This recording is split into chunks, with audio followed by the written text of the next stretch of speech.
ഈശോമിശിഹായ്ക്ക് സ്തുതിയായിരിക്കട്ടെ. ആത്മീയ ഭോജ്യത്തിൽ നാം ഇന്ന് ചിന്തിക്കുന്ന വിഷയം, നിന്റെ ആശ്രയത്വം നിന്റെ ഗതി നിർണയിക്കും എന്നുള്ള യാഥാർത്ഥ്യമാണ്. പുതിയൊരു മാസത്തിലേക്ക് നമ്മൾ പ്രവേശിച്ചിരിക്കുകയാണ്. പെസഹ ആഘോഷത്തിനായിട്ട് നാം ഒരുങ്ങിക്കൊണ്ടിരിക്കുകയാണ്. അതുകൊണ്ട് തന്നെ കൂടുതൽ ഗൗരവപൂർവ്വം കർത്താവിൻ്റെ വചനം ഏറ്റെടുത്ത് നമ്മുടെ ജീവിതം ക്രമീകരിക്കാൻ നമുക്ക് പ്രത്യേകം പരിശ്രമിക്കാം. നല്ല ആശ്രയത്വം എന്ന് പറയാവുന്നത് ദൈവത്തിലുള്ള ആശ്രയത്വമാണ്. ആശ്രയിക്കാൻ കൊള്ളാത്ത ഒരു 5 കാര്യങ്ങളെക്കുറിച്ചും നമ്മൾ വചന വെളിച്ചത്തിൽ മനസ്സിലാക്കാൻ പോവുകയാണ്. ഒരു സംഭവം ഞാൻ ഓർക്കുന്നു. ഒരു സഹോദരൻ അദ്ദേഹം സൂചിപ്പിച്ച ഒരു കാര്യം, അദ്ദേഹത്തിനുണ്ടായ ഒരു തിരിച്ചറിവാണ്. അദ്ദേഹം പറഞ്ഞത്, ഞാൻ എൻ്റെ ഒരു കൂട്ടുകാരിൽ നിന്നും പലയാവർത്തി കേട്ട ഒരു കാര്യമുണ്ട്, ചത്ത് കിടന്നാലും ചമഞ്ഞു കിടക്കണം. ഉള്ള കൂട്ടുകാരൻ സൂചിപ്പിച്ച ഒരു കാര്യമാണ്.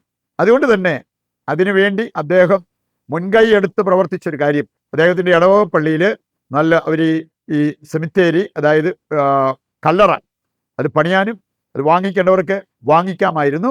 അങ്ങനെയുള്ള ഒരു സാഹചര്യം വന്നപ്പോഴേ നല്ല പണം മുടക്കി നല്ല ഗംഭീരമായ ഒരു കല്ലറ അദ്ദേഹം ഉണ്ടാക്കാൻ മുൻകൈ എടുത്തു. അദ്ദേഹത്തിൻ്റെ മനസ്സിൽ കൂടെ പോയത്, ചത്ത് കിടന്നാലും ചമഞ്ഞു കിടക്കണം. ഈ മനുഷ്യൻ അദ്ദേഹത്തിൻ്റെ ബന്ധുക്കളാരെയോ സന്ദർശിക്കാൻ വേണ്ടി ദുബായിക്ക് പോയി. അവിടെ വെച്ച് അദ്ദേഹത്തിന് കൊറോണ പിടിച്ചിട്ട് പുള്ളി അത് സർവൈവ് ചെയ്യാൻ പറ്റിയില്ല, അദ്ദേഹം മരിച്ചു.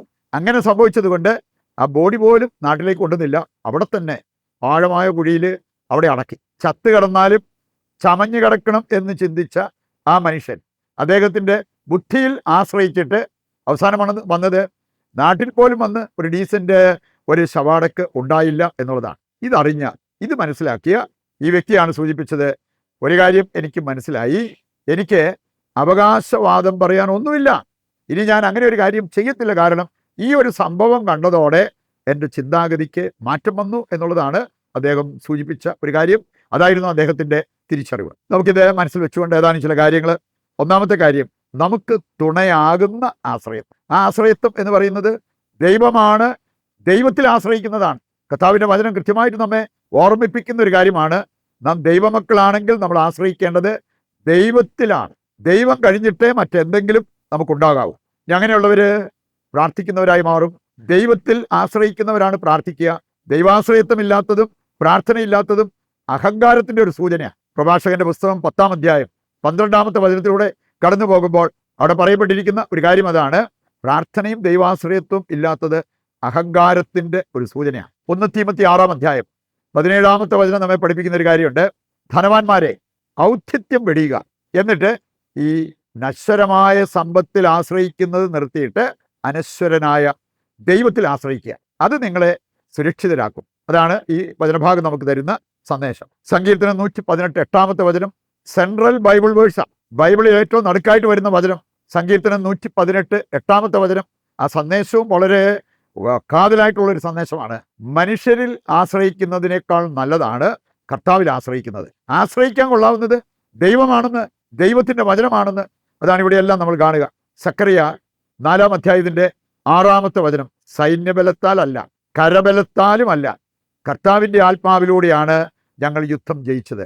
അവര് ദൈവത്തിൽ ആശ്രയിച്ചു, അതുമൂലം അവർക്ക് ജീവിതത്തിൽ യുദ്ധത്തിൽ വിജയം വരിക്കാൻ സാധിച്ചു എന്നുള്ളത് നമുക്ക് കാണാൻ പറ്റും. ഈ പ്രാർത്ഥനയെക്കുറിച്ച് വിശുദ്ധ ജോൺ ക്രിസോസ്റ്റം അദ്ദേഹം പറഞ്ഞൊരു കാര്യം, ദൈവാശ്രയത്വത്തിൻ്റെ ഒരടയാളമാണ് പ്രാർത്ഥന. പ്രാർത്ഥിക്കുന്നവരുടെ ഒരു പ്രത്യേകത, പ്രാർത്ഥനയുടെ സൽഫലങ്ങൾ വളരെ വലുതാണ്. അവർക്ക് അസാധ്യ കാര്യങ്ങൾ സാധ്യമാകും, ദുഷ്കരമായ കാര്യങ്ങൾ എളുപ്പമാകും, ഒരു പാപത്തിൽ വീഴുന്നത് അസാധ്യമായി മാറും. ഇത് വലിയൊരു നേട്ടമല്ലേ പ്രാർത്ഥിക്കുന്നത്? പ്രാർത്ഥനക്കാർക്ക് ദൈവം വാഗ്ദാനം ചെയ്തിരിക്കുന്ന ഒരു കാര്യമാണ്. പ്രാർത്ഥനക്കാരുടെ ജീവിതത്തിൽ ഉണ്ടാകാവുന്ന ആ ഒരു വൻ നേട്ടത്തെക്കുറിച്ചാണ് വിശുദ്ധരെ അവരുടെ ബോധ്യം പങ്കുവച്ചിരിക്കുന്നത്. രണ്ടാമതായിട്ട് നമ്മൾ കാണുന്നത് കെണിയാകാവുന്ന ചില ആശ്രയത്വങ്ങളെക്കുറിച്ചാണ്. കെണിയാകാവുന്ന ന്യായാധിപന്മാരുടെ പുസ്തകം 8-ാം അധ്യായം 27-ാമത്തെ വചനം. ഗിദെയോന് സംഭവിച്ചൊരു കാര്യം, അവൻ കുറെ സ്വർണം യുദ്ധത്തിൽ ജയിച്ചു കഴിഞ്ഞപ്പോൾ ജനം പറഞ്ഞു, എന്ത് ചോദിച്ചാലും തരാം, ആ സ്വർണം കൊണ്ടുവരാൻ പറഞ്ഞു. അതുകൊണ്ടെന്ന് അവനൊരു എഫോദ് ഉണ്ടാക്കി, അതിനെ ആരാധിച്ചു. അവനും അവൻ്റെ കുടുംബത്തിനും കെണിയായി മാറി എന്നുള്ളത് ന്യായാധിപന്മാർ 8-27 വായിച്ചാൽ കാണാൻ പറ്റും. ഹാമാൻ, അത് നമ്മൾ എസ്തേറിൻ്റെ പുസ്തകം 3-ാം അധ്യായവും 6-ാം അധ്യായവും 7-ാം അധ്യായവും വായിച്ചു കഴിഞ്ഞാൽ കാണാൻ പറ്റുന്ന ഒരു കാര്യമാണ്. ഹാമാൻ അവൻ്റെ ഭാര്യയുടെ നിർദ്ദേശപ്രകാരം അവൻ വലിയൊരു കഴുമരം ഉണ്ടാക്കി, മൊർദെഖായിയെ തൂക്കാൻ വേണ്ടിയാണ്. പക്ഷെ അവസാനം അത് അവന് കെണിയായി മാറി. ആ മരത്തിൽ അവനെ തന്നെ തൂക്കുന്നതായിട്ട് ഈ അധ്യായങ്ങൾ വായിക്കുമ്പോൾ നമുക്ക് കാണാൻ പറ്റും. സാംസന്റെ കാര്യം, ഇനി അവന് വില കുറഞ്ഞ സന്തോഷങ്ങളുടെ പിന്നാലെ പോയതാണ്. അവസാനം അത് അവന് കെണിയായി മാറി. ദലീല അവളുടെ ആ ഒരു ജഡസുഖം ആഗ്രഹിച്ച് അവൾ പറഞ്ഞനുസരിച്ച് കേട്ട് കഴിഞ്ഞപ്പോൾ ഇവന്റെ വില നഷ്ടപ്പെട്ടതായിട്ട് 16-ാം അധ്യായത്തിലേക്ക് വരുമ്പോൾ ന്യായാധിപന്മാരുടെ പുസ്തകത്തിൽ നമ്മൾ കാണുന്നുണ്ട്. നമുക്കിത് മനസ്സിൽ വെച്ചുകൊണ്ട് ഇനി ഈ വില കുറഞ്ഞ ഒരു 5 ആശ്രയത്വം, അല്ലെങ്കിൽ ആശ്രയിക്കാൻ കൊള്ളാത്ത 5 കാര്യങ്ങളെക്കുറിച്ച് ദൈവത്തിൻ്റെ വചനം നമ്മെ പഠിപ്പിക്കുന്നുണ്ട്. ഒന്നാമത്തെ കാര്യം, മക്കളിൽ ആശ്രയിക്കരുത്. അതിനേക്കാൾ ദൈവത്തിലാണ് നമ്മൾ ആശ്രയിക്കേണ്ടത്.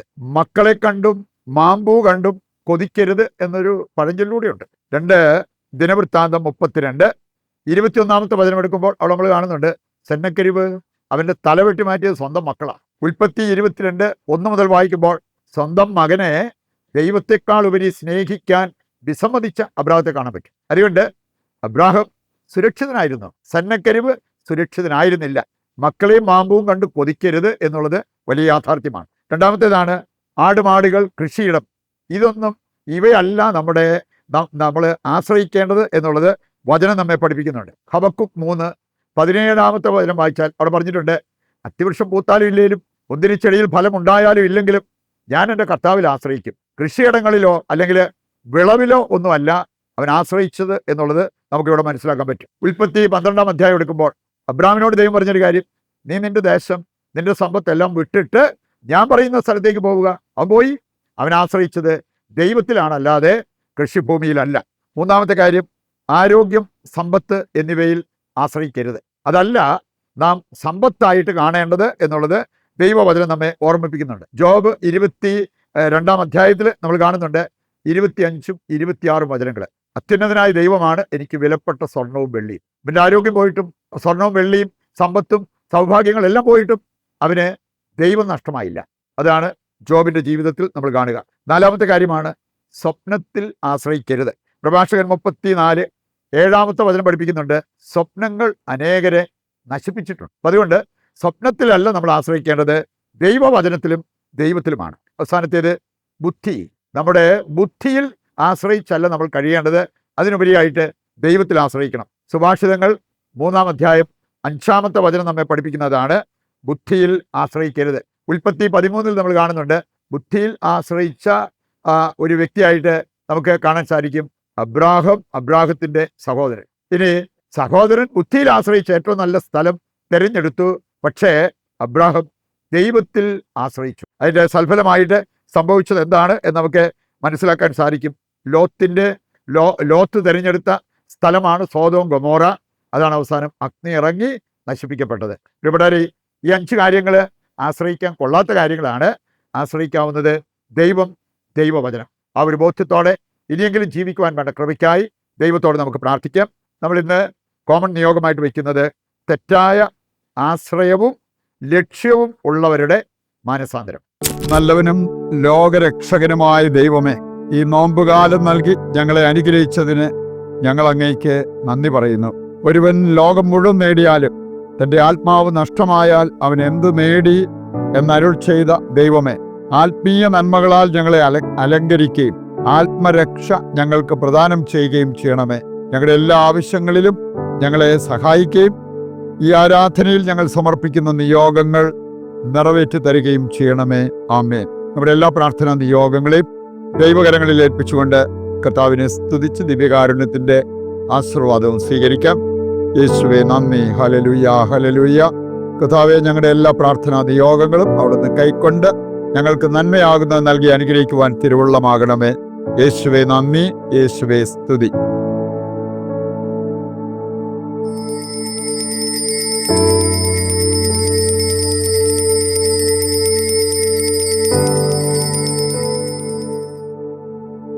പരിശുദ്ധ പരമ ദിവ്യകാരുണ്യത്തിന് എന്നേരവും ആരാധനയും സ്തുതിയും പുകഴ്ചയും ഉണ്ടായിരിക്കട്ടെ.